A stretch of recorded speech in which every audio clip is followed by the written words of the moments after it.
അദ്ദേഹം കെ കരുണാകരൻ്റെ മകനായതുകൊണ്ടാണ് രാഷ്ട്രീയത്തിൽ വന്നത് എങ്കിൽ പോലും പിന്നീട് നമ്മൾ കണ്ടത് കെ കരുണാകരൻ്റെ മകൻ എന്നതിനേക്കാൾ അപ്പുറത്തേക്ക് കോൺഗ്രസിന് വലിയ പ്രതീക്ഷയുള്ളൊരു നേതാവായി മുരളീധരൻ വളരുന്നൊരു കാഴ്ചയാണ് നമ്മൾ കണ്ടത്. KPCC അധ്യക്ഷൻ എന്ന നിലയിൽ നമ്മൾ ഈ അടുത്ത കാലത്തൊക്കെ കണ്ടതിൽ വെച്ച് ഏറ്റവും നല്ല പ്രവർത്തന ശൈലി കൊണ്ടുവന്ന നേതാവ് കൂടിയായിരുന്നു കെ മുരളീധരൻ. കോൺഗ്രസ് ഇന്ന് അനുഭവിക്കുന്ന ഏറ്റവും വലിയ ബുദ്ധിമുട്ട്, കോൺഗ്രസ് എന്നല്ല UDF നേതൃത്വം ഇന്ന് അനുഭവിക്കുന്ന ഏറ്റവും വലിയ ബുദ്ധിമുട്ട് എന്ന് പറയുന്നത് പക്വതയോടുകൂടി അല്ലെങ്കിൽ കുറച്ചും കൂടി സ്വീകാര്യതയുള്ള ഒരു നേതാവിൻ്റെ അഭാവം തന്നെയാണ്. ഏറ്റവും പീക്കിൽ നിന്ന മുരളീധരൻ പിന്നീട് ഏറ്റവും താഴേക്കടയിലേക്ക് വരികയൊക്കെ ചെയ്തു. കഴിഞ്ഞ തവണയൊക്കെ ചിലപ്പോൾ പ്രതിപക്ഷ നേതാവൊക്കെ ആയിട്ട് മുരളീധരൻ വന്നിരുന്നുവെങ്കിൽ കോൺഗ്രസിന്റെ ചരിത്രം ഇതല്ല, കോൺഗ്രസ് കുറച്ചും കൂടി ആവേശമുണ്ടായത് നമ്മൾ ഇതിൽ കാണുന്നുണ്ട്. നമസ്കാരം.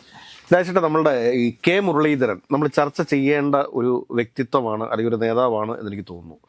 ഒരു പക്ഷേ ഇപ്പോൾ കേരളത്തിലെ ഈ കോൺഗ്രസ് പ്രസ്ഥാനത്തെക്കുറിച്ച് അല്ലെങ്കിൽ UDF നേതൃത്വത്തെക്കുറിച്ച് പലരും പറയുന്ന സമയത്ത് പക്വതയുള്ള ഒരു നേതൃത്വം കോൺഗ്രസിനില്ല അല്ലെങ്കിൽ UDFനില്ല എന്നുള്ളതാണ് കോൺഗ്രസിൻ്റെ ഏറ്റവും വലിയ പോരായ്മയായിട്ട് പറയുന്നത്. അപ്പുറത്ത് LDFൻ്റെ അടുക്കൽ പിണറായി വിജയൻ എന്ന ഒരു വലിയ അതികായകനായിട്ടുള്ള ഒരു നേതാവ് നിൽക്കുന്ന സമയത്ത് ഇപ്പുറത്ത് KC വേണുഗോപാലും രമേശ് ചെന്നിത്തലയും ഈ പറയുന്ന VD സതീശനും ഒക്കെ ഉണ്ടെങ്കിൽ തന്നെയും ഈ പിണറായി വിജയനോട് നേർക്ക് നേർ നിർത്താൻ സാധിക്കുന്ന ഒരു നേതാവില്ല. നേരത്തെ എന്ന് പറഞ്ഞു കഴിഞ്ഞാൽ EK നയനാർക്ക് എതിരെ ശ്രീ കെ കരുണാകരൻ, VS അച്യുതാനന്ദനെതിരെ ശ്രീ ഉമ്മൻചാണ്ടി അല്ലെങ്കിൽ AK ആന്റണി, ഇങ്ങനെയൊക്കെയുള്ള വലിയൊരു നേതൃനിര കോൺഗ്രസിനകത്തുണ്ടായിരുന്നു.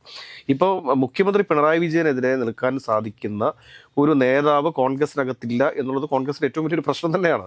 അപ്പോൾ അങ്ങനെ വരുന്ന സാഹചര്യത്തിലാണ് നമ്മളിവിടെ കെ മുരളീധരൻ്റെ കേപ്പബിലിറ്റിയെക്കുറിച്ചും കപ്പാസിറ്റിയെക്കുറിച്ചും ഒക്കെ ഒന്ന് ചർച്ച ചെയ്യേണ്ടത്. കോൺഗ്രസ് ഇന്ന് അനുഭവിക്കുന്ന ഏറ്റവും വലിയ ബുദ്ധിമുട്ട്, കോൺഗ്രസ് എന്നല്ല UDF നേതൃത്വം ഇന്ന് അനുഭവിക്കുന്ന ഏറ്റവും വലിയ ബുദ്ധിമുട്ട് എന്ന് പറയുന്നത് പക്വതയോടുകൂടി അല്ലെങ്കിൽ കുറച്ചും കൂടി സ്വീകാര്യതയുള്ള ഒരു നേതാവിൻ്റെ അഭാവം തന്നെയാണ്. ശരിക്കും ഉമ്മൻചാണ്ടിയുടെ കാലശേഷം കോൺഗ്രസ്സിന് അത്തരത്തിലുള്ളൊരു നേതാവില്ല എന്നുള്ളതാണ് കോൺഗ്രസിൻ്റെ ഏറ്റവും വലിയ പരിമിതി. ഇപ്പോൾ കെ മുരളീധരനെ കുറിച്ച് പറഞ്ഞാൽ കെ മുരളീധരൻ കെ കരുണാകരൻ്റെ മകൻ എന്ന നിലയിൽ മാത്രമല്ല, അദ്ദേഹം കെ കരുണാകരൻ്റെ മകനായതുകൊണ്ടാണ് രാഷ്ട്രീയത്തിൽ വന്നത് എങ്കിൽ പോലും പിന്നീട് നമ്മൾ കണ്ടത് കെ കരുണാകരൻ്റെ മകൻ എന്നതിനേക്കാൾ അപ്പുറത്തേക്ക് കോൺഗ്രസിന് വലിയ പ്രതീക്ഷയുള്ളൊരു നേതാവായി മുരളീധരൻ വളരുന്നൊരു കാഴ്ചയാണ് നമ്മൾ കണ്ടത്. അദ്ദേഹം നിയമസഭാംഗമായും പാർലമെൻറ്റിലും ഒക്കെ മത്സരിച്ച് ജയിക്കുകയൊക്കെ ചെയ്തതോടുകൂടി പിന്നീട് KPCC അധ്യക്ഷനൊക്കെ ആയി. KPCC അധ്യക്ഷൻ എന്ന നിലയിൽ നമ്മൾ ഈ അടുത്ത കാലത്തൊക്കെ കണ്ടതിൽ വെച്ച് ഏറ്റവും നല്ല പ്രവർത്തന ശൈലി കൊണ്ടുവന്ന നേതാവ് കൂടിയായിരുന്നു കെ മുരളീധരൻ. കെ മുരളീധരൻ അന്ന് നടത്തിയ പ്രസ്താവനകൾ ഇപ്പം CB സൂചിപ്പിച്ചതുപോലെ പിണറായി വിജയനോട് അല്ലെങ്കിൽ പിണറായി വിജയന് തക്കതായ മറുപടി കൊടുക്കാനും നേതാക്കളെയും അണികളെയും ഒരേപോലെ ആവേശം കൊള്ളിക്കാനൊക്കെ വാക്സാമർത്ഥ്യമൊക്കെ വാക്ചാതുര്യമൊക്കെ ഉള്ള നേതാവാണ് കെ മുരളീധരൻ എന്ന് അദ്ദേഹം തെളിയിച്ച ഒരു കാലമായിരുന്നു ഈ KPCC അധ്യക്ഷനായിരുന്ന സമയത്ത്.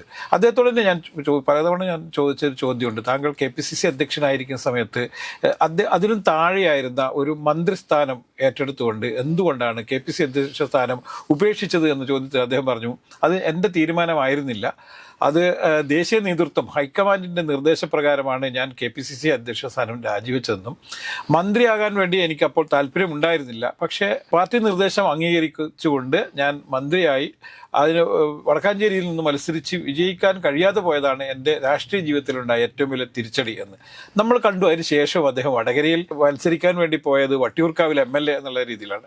2 തവണ, അതായത് അദ്ദേഹം പിന്നീട് കോൺഗ്രസ് വിട്ടുപോകുന്ന കാഴ്ച നമ്മൾ കണ്ടു. അഹമ്മദ് പട്ടേലിനെ അലൂമിനിയം പട്ടേൽ എന്ന് വിളിക്കുകയൊക്കെ ചെയ്ത് അദ്ദേഹത്തിനെ പാർട്ടിയിൽ നിന്ന് പുറത്താക്കി. കെ കരുണാകരൻ പാർട്ടിയിൽ നിന്ന് പോകുന്നു. അങ്ങനെ അവർ രണ്ടുപേരും ചേർന്നാണ് DICK എന്ന പാർട്ടി ഉണ്ടാക്കുന്നു. DICK പിന്നീട് നമ്മൾ കണ്ടത് ഇടതുപക്ഷത്തിനോട് യോജിച്ചുകൊണ്ട് പഞ്ചായത്ത് തിരഞ്ഞെടുപ്പിൽ മത്സരിക്കുന്നു. കുറേ അധികം സീറ്റുകളിൽ അവർ വിജയിക്കുന്നു. അവർ വളരെ പ്രധാനപ്പെട്ട ഒരു ഘടകകക്ഷിയായി മാറും എന്നുള്ളൊരു സാഹചര്യം വരെ വരുന്നു. പക്ഷേ പിന്നീട് CPIയും അതുപോലെ തന്നെ VS അച്യുതാനന്ദനും ഈ കെ മുരളീധരൻ്റെ പാർട്ടി DICK പാർട്ടിയിൽ ഇതിൽ നിന്ന് പുറത്താക്കാൻ തീരുമാനിക്കുന്നു. അങ്ങനെ അവർ പുറത്തു പോകുന്നു. പിന്നീട് മുന്നണിയിൽ പ്രവേശിക്കാൻ വേണ്ടി അവർ NCPയിൽ ചേരുന്നു. NCPയുടെ അധ്യക്ഷനാകുന്നു, സംസ്ഥാന അധ്യക്ഷനായി മാറുന്നു. പക്ഷേ NCPയിലും അവർക്ക് നിൽക്കാൻ കഴിഞ്ഞില്ല. ഇതിൽ തന്നെ കരുണാകരനോടൊപ്പം വന്ന നിരവധി കോൺഗ്രസ് നേതാക്കന്മാരും അണികളും ഒക്കെ പിന്നീട് പല ഘട്ടത്തിലായിട്ട് കോൺഗ്രസിലേക്ക് മാതൃസംഘടനയിലേക്ക് തിരിച്ചു പോവുകയൊക്കെ ചെയ്യുന്നു. ഈ സമയത്തൊക്കെ കരുണാകരനും അതുപോലെ തന്നെ കെ മുരളീധരനും കോൺഗ്രസ് നേതൃത്വത്തെ വലിയ രീതിയിൽ ആക്രമിച്ചുകൊണ്ട് മുന്നേറുന്നൊരു കാഴ്ച നമ്മൾ കണ്ടു.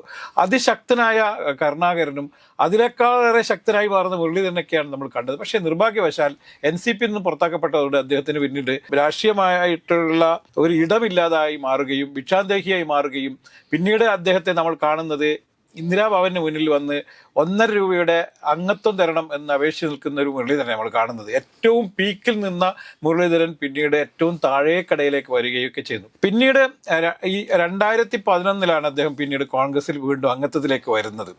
2011 അംഗത്വത്തിലേക്ക് വന്നു. ഇതിനിടയിൽ പറയേണ്ട ഒരു സംഭവമുണ്ട്. കരുണാകരൻ അതിനു മുന്നേ തന്നെ മാതൃസംഘടനയിലേക്ക് തിരിച്ചെത്തിയിരുന്നു. അപ്പോൾ മാധ്യമപ്രവർത്തകർ ഈ കരുണാകരൻ പാർട്ടിയിലേക്ക് വരുന്നു എന്നുള്ള അനൗൺസ്മെന്റ് നടത്തുന്ന പത്രസമ്മേളനത്തിൽ വെച്ച് മാധ്യമപ്രവർത്തകർ കോൺഗ്രസ് നേതാക്കന്മാരോട് ചോദിച്ചു, മുരളീധരൻ കൂടെ ഉണ്ടോ എന്ന് ചോദിച്ചപ്പോൾ അവർ പറഞ്ഞില്ല, ഞങ്ങൾ മസാല ദോശ മാത്രമേ ഓർഡർ ചെയ്തിട്ടുള്ളൂ, പറയാതെ വട വരില്ല എന്ന് പറഞ്ഞു. അങ്ങനെ വലിയ രീതിയിൽ കളിയാക്കലുകളൊക്കെ വിധേയനാവുന്ന മുരളീധരനെ നമ്മൾ കണ്ടത്. പക്ഷേ പിന്നീട് അദ്ദേഹം കോൺഗ്രസിൽ അംഗത്വത്തിലേക്ക് വരികയും കോൺഗ്രസ് അദ്ദേഹത്തിന് ടിക്കറ്റ് കൊടുക്കുകയും അദ്ദേഹം വട്ടിയൂർക്കാവിൽ മത്സരിക്കുകയും അവിടെ വിജയിക്കുകയും ചെയ്യുന്നു.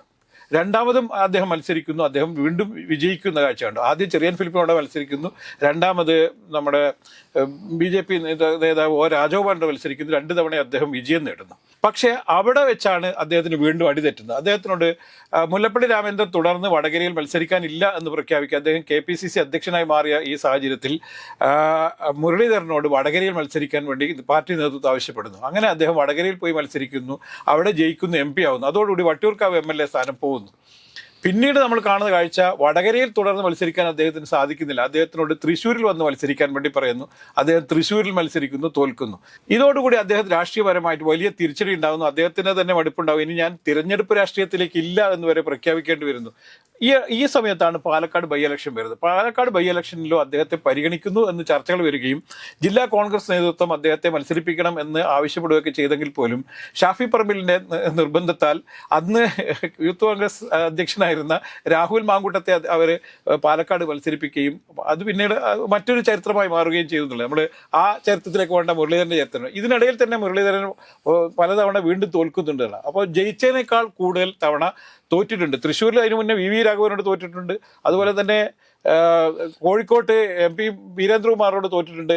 അതുപോലെ തന്നെ അദ്ദേഹം വയനാട് നിയമസഭാ മണ്ഡലത്തിൽ അദ്ദേഹം തോറ്റിട്ടുണ്ട്. പക്ഷെ അദ്ദേഹം അന്ന് വയനാട്ടിൽ മത്സരിക്കുന്ന സമയത്ത് ഒരു മുന്നണിയുടെയും പിന്തുണയില്ലാതെ അദ്ദേഹം 94,000-ഓളം വോട്ടുകൾ തനിച്ചു പിടിച്ചു. അതൊക്കെ ശരിയാണ്. പക്ഷേ അദ്ദേഹത്തിന്റെ തോൽവികൾ അദ്ദേഹത്തിന്റെ ഒരു നേതാവ് എന്നുള്ള നിലയിലുള്ള ഒരു ഇമേജിന് വലിയ രീതിയിൽ കോട്ടം തട്ടാണ്. PT റഹീമിനോട് തോറ്റുപോയി എന്നുള്ളതാണ് മറ്റൊരു സംഭവം ഉണ്ടായത് കോഴിക്കോട്. അപ്പോൾ ഇത്തരത്തിൽ പലതലത്തിലായ സ്ഥലങ്ങളിലായിട്ട് അദ്ദേഹത്തിന്റെ രാഷ്ട്രീയ തീരുമാനങ്ങളിലുണ്ടായ തെറ്റ് കാരണം അദ്ദേഹത്തിന് ഇങ്ങനെ തുടർച്ചയായി തോൽവികളും തിരിച്ചടികളൊക്കെ നേരിടേണ്ടി വന്നു എന്നുള്ളതാണ് ഏറ്റവും. അത് കോൺഗ്രസ്സിൽ യഥാർത്ഥത്തിൽ കോൺഗ്രസ്സിനുണ്ടായ നഷ്ടമായിട്ട് വരെ നമ്മൾ കാണുക, അല്ലാണ്ട് മുരളീധരനുണ്ടായ നഷ്ടം മാത്രമായിട്ട് കാണരുത്. ഇത്രയൊക്കെ പറയുമ്പോഴും രാഷ്ട്രീയപരമായി കൃത്യതയുള്ള അല്ലെങ്കിൽ വളരെ വ്യക്തതയോടുകൂടി രാഷ്ട്രീയം പറയാൻ പറ്റുന്ന മുരളീധരനെയാണ് നമ്മൾ കാണുന്നതെന്ന് കാണണം. അത് കോൺഗ്രസ്സിൽ മറ്റൊരു നേതാവിനും ഇല്ലാത്തൊരു വലിയൊരു ഗുണം എന്ന് പറയുന്നത് മുരളീധരന് ഇപ്പോഴും സ്റ്റാർ വാല്യൂ ഉണ്ട് എന്നുള്ളതാണ്. ഇത്രയൊക്കെ തിരിച്ചടി ഉണ്ടായിട്ടും രാഷ്ട്രീയത്തിൽ തന്നെ അദ്ദേഹത്തിന് പലതവണ തിരിച്ചടികൾ ഉണ്ടായിട്ടും പല മാറ്റങ്ങൾ ഉണ്ടായിട്ടും അദ്ദേഹത്തിന് ഇപ്പോഴും നല്ല സ്റ്റാർ വാല്യൂ ഉണ്ട്. അദ്ദേഹത്തിന് മുരളീധരൻ മത്സരിക്കാൻ വരുന്നു അല്ലെങ്കിൽ മുരളീധരൻ സ്ഥാനാർത്ഥിയാവുന്നു എന്ന് പറയുമ്പോൾ തന്നെ മണ്ഡലത്തിലെ കോൺഗ്രസ് പ്രവർത്തകർക്കിടയിൽ വലിയ ആവേശം ഉണ്ടാകുന്നത് നമ്മളിൽ കാണുന്നുണ്ട്. ഇപ്പം നേമത്ത് തോറ്റു, കഴിഞ്ഞ പ്രാവശ്യം നേമത്ത് തോറ്റിട്ടുണ്ട്. ഇതിനിടയിൽ വടകര MP ആയിരിക്കുന്ന സമയത്താണ് നേമത്ത് തോറ്റത്. അദ്ദേഹം വട്ടിയൂർക്കാവിൽ നിന്ന് പോയില്ലായിരുന്നെങ്കിൽ, വട്ടിയൂർക്കാവിൽ നിന്ന് അദ്ദേഹത്തെ വടകരയിലേക്ക് ഇലക്ഷൻ അയച്ചില്ലായിരുന്നെങ്കിൽ ഒരുപക്ഷെ വട്ടിയൂർക്കാവ് ഇന്നും കോൺഗ്രസിന്റെ കുത്തക മണ്ഡലമായി ഇരുന്നേനെ.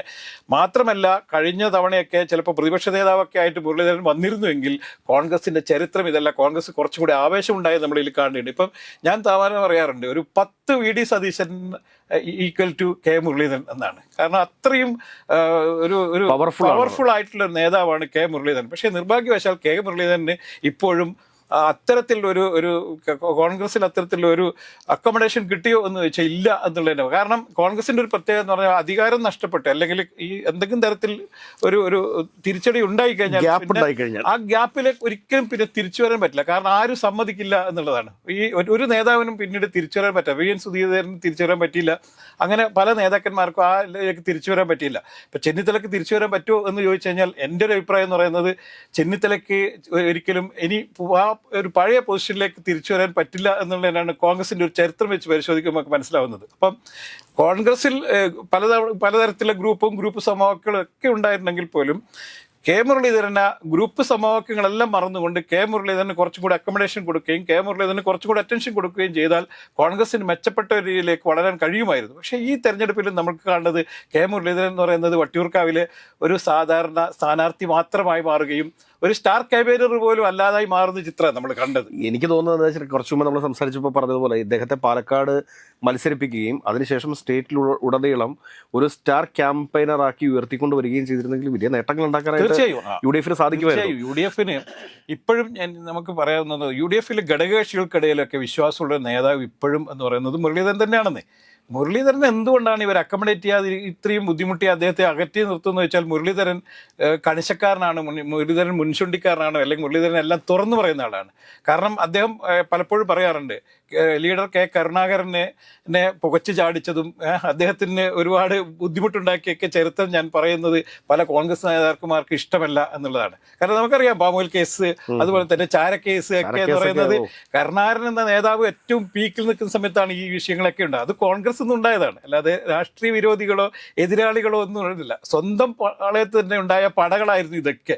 മാത്രമല്ല നമ്മൾ നോക്കൂ, ഈ കരുണാകരന്റെ ആശീർവാദമേറ്റ് വളർന്നവരാണ് പിന്നീട് കോൺഗ്രസിൽ എല്ലാ കാലത്തും. ഇപ്പോൾ അത് രമേശ് ചെന്നിത്തലയായാലും ശരി, ഇന്നിപ്പോൾ AICC ജനറൽ സെക്രട്ടറി ആയിരിക്കുന്ന KC വേണുഗോപാലായാലും ശരി, എല്ലാ നേതാക്കന്മാരും കരുണാകരന്റെ അനുഗ്രഹങ്ങളും ആശീർവാദമൊക്കെ ഏറ്റുവാങ്ങി വളർന്നവരാണ് നമ്മൾ കാണേണ്ടത്. അവരൊക്കെ തന്നെയാണ് പിന്നീട് കരുണാകരന്റെ എതിരാളികളായി മാറിയത്, കരുണാകരന്റെ മകന്റെ എതിരാളികളായി മാറിയത് നമ്മളിൽ കാണേണ്ടതുണ്ട്. ഇപ്പം നോക്കൂ, യഥാർത്ഥത്തിൽ കരുണാകരന്റെ മകൾ പോലും ഇന്ന് ഈ പാർട്ടിയിലില്ല. കരുണാകരന്റെ മകൾ പോലും എതിർചേരിയിലാണ് എന്ന് നമ്മളിൽ കാണേണ്ടത്. ശരിക്കും പറഞ്ഞാൽ മുരളീധരൻ ഒരു അഭിമുഖത്തിൽ പറഞ്ഞത് തൃശ്ശൂരിൽ ഒരു പക്ഷേ എൻ്റെ സഹോദരി BJPയിൽ ചേർന്നില്ലായിരുന്നെങ്കിൽ എനിക്ക് തൃശ്ശൂരിൽ വന്ന് മത്സരിക്കേണ്ടി വരുമായിരുന്നില്ല എന്നുള്ളതാണ്. വടകരയിൽ തന്നെ മത്സരിക്കുമായിരുന്നു. വടകരയിലത്തൊരു വിജയ സാധ്യത ഏറെയായിരുന്നു. അപ്പോൾ ഷാഫി പറമ്പിൽ ഒരിക്കലും MLA അവിടെ രാജിവെച്ച് വടകരയിൽ പോകേണ്ടി വരുമായിരുന്നില്ല. കോൺഗ്രസിന് ഇത്രയൊന്നും വലിയ ഡാമേജ് ഉണ്ടാവുമായിരുന്നില്ല എന്നുള്ളതാണ്. അപ്പോൾ ഇതിനെല്ലാം കാരണമായ എൻ്റെ സഹോദരി അർത്ഥത്തിൽ BJPയിൽ ചേർന്നു എന്നുള്ളത് കൊണ്ട് മാത്രമാണ് എന്നുള്ളത്. അതുകൊണ്ട് ഇദ്ദേഹം വളരെ വ്യക്തതയുള്ളൊരു നേതാവാണ് കെ മുരളീധരൻ. ഇനിയെങ്കിലും കോൺഗ്രസ് നേതൃത്വം അദ്ദേഹത്തിന് വേണ്ട പരിഗണന കൊടുത്തുകൊണ്ട്, ഒരുപക്ഷെ അദ്ദേഹം 6 മാസം മന്ത്രിയായി രാജിവെക്കേണ്ടി വന്നതാണ്. അദ്ദേഹം പറഞ്ഞിട്ടുണ്ട് കോൺഗ്രസ്സുകാർ കാലുവാരിയത് കൊണ്ട് മാത്രമാണ് വടക്കാഞ്ചേരിയിൽ എനിക്ക് തോൽക്കേണ്ടി വന്നത് എന്നുള്ളതാണ്. അതുകൊണ്ട് ഇത്തവണയെങ്കിലും കോൺഗ്രസ് അദ്ദേഹത്തെ വട്ടിയൂർക്കാവിൽ വിജയിപ്പിക്കുകയും ഒരുപക്ഷെ UDF അധികാരത്തിൽ വന്നാൽ അദ്ദേഹത്തിന് മന്ത്രിയൊക്കെ ആക്കുകയൊക്കെ ചെയ്താൽ കോൺഗ്രസിന് അത് വലിയ രാഷ്ട്രീയപരമായ നേട്ടമുണ്ടാവും എന്ന് തന്നെയാണ് നമ്മൾ കാണേണ്ടത്. അതുകൊണ്ട് മുരളീധരൻ കോൺഗ്രസ് വേണ്ട രീതിയിൽ പരിഗണിച്ചില്ലെങ്കിൽ വരും കാലത്തും കോൺഗ്രസിന് വലിയ നഷ്ടമുണ്ടാകും തന്നെ നമ്മളിൽ കാണേണ്ടതുള്ളത്.